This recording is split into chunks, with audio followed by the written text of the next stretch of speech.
आपण पाहत आहात शिवभीमक्रांती महाराष्ट्र न्यूज चॅनल।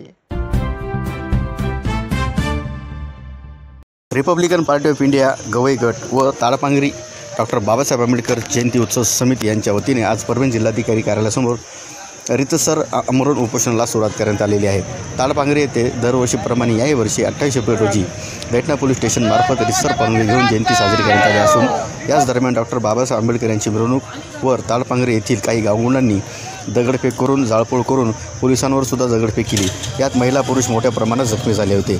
मिरवणूक अडवली होती, त्यामुळे रमेश टोमके यांच्या फिर्यादीनुसार गावातील काही गावगुंडांवरती गुन्हे दाखल करण्यात आले होते व त्यांना अटक करण्यात आली होती।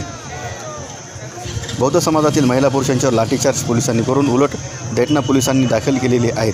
म्हणून भीमसैनिकांवर दाखल केलेले गुन्हे जे की खोटे आहेत हे मागे घेणे व योग्य ती कारवाई करण्यात यावी अशी मागणी रिपब्लिकन पार्टी ऑफ इंडिया गटाचे पंडित टोमके, धम्मपाल कांबळे, धम्मरक्षित टोमके, रमेश टोमके, मधुकर कांबळे, परमेश्वर तानाजी कांबळे, संतोष निरोधी टोमके, रामधन कांबळे, बालासाहेब कांबळे, वैजनाथ टोमके, भारत भराडे, किसन तुपसमिंदर, प्रकाश टोमके, मुंजाजी पवळे, सुनील कांबळे, साहेबराव कांबळे, कारभारी कांबळे यांनी आजपासून आमरण उपोषणाला सुरुवात केली आहे।